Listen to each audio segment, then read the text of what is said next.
You've said before that the number one thing that allows you to work hard is having self-belief. Yeah. How do people gain self-belief? Right. I mean, there is some element of just fucking having like deeply just having this innate self-belief. Everyone kind of knows that one person that just always seems, really self-assured. It's not always a good thing if it's not built out of reality. But here's the way you get self-belief. Okay. And again, most people's minds are screwed on backwards. They have the wrong mental model. And they start making some progress, like, oh, I got so far to go, or start making progress. Oh, but Greg's way ahead of me, and Greg benches 315, and this and that. I'm never gonna get there. Most people actually destroy their brain's own ability to produce dopamine by their perception. And so the way that you build self-belief is you set small goals. You hit off these first small goals. And as you get those goals, you don't say, well, fuck, I got so much longer to do, or oh, this guy lifts this much, or this guy makes this much, or you don't do that, okay? Your self-esteem is linked, okay, with your success. And so whenever you talk down to yourself, you break your self-esteem and you take low-level actions.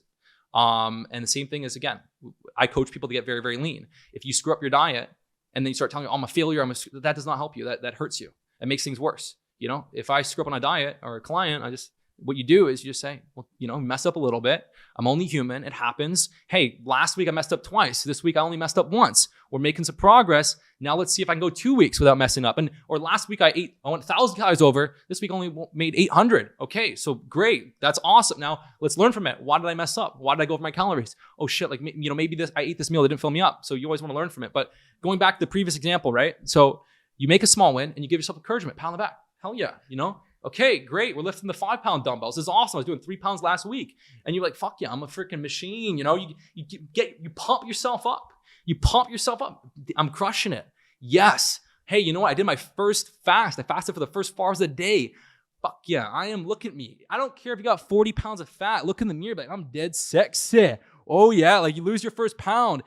Make it fun. Make achieving your goals fun. But most people look in the mirror like, oh, fuck, I still look like shit. I lost 3 pounds, but I'm still a piece of shit. If I had to start from scratch all over again, and I had 50 pounds of fat to lose, and I was not strong, I was fairly whatever average, I would start being like, I would be confident. I'd be like, damn, I'm down 5 pounds. I hit my first chin up, and I don't care what anyone else is doing. The point is that I'm improving.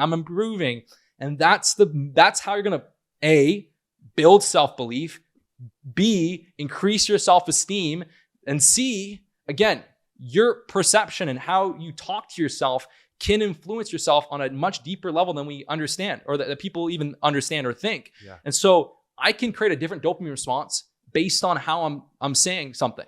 I can train my dopamine system to kick in, or I can shut it down. And most people, when they make progress, they still give themselves negative self-talk. You need to reward yourself when you're winning. And then when you're losing, it's not necessarily always about beating yourself up and lowering your self-esteem. It's about learning from it and just being completely logical. Okay, I messed up here. All right. What happened? Having a little bit of empathy towards yourself goes a much further way than trashing on you. Just like if you have someone that maybe is in a more of a position of authority than you, that's always shitting on you, does it make you want to work harder? No. So when you talk to yourself in a really negative way, why would that make you want to work harder? A huge part of that is keeping your eyes on your own paper. I feel like in life, you want to take things from people, and you take something from this person, you take something from that person, but like, it's just a journey for yourself. Yeah. And it's just about you versus you.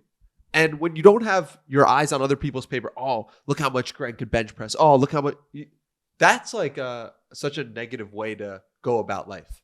It's a very negative way. And even if you take away everyone else and even with your own self, like, you have to just be logical. Oh, why did I mess up my diet? Why did I do this? I'm such a failure. Okay, forget about yourself for a second. Even in Power of Now, I totally talks about this. Like, let go of the self, and if you can act more out of logic, forget it. Why did I do this? Okay, you did mess up. Okay, what happened? If you get into beating down on yourself and this and that, it doesn't get you anywhere.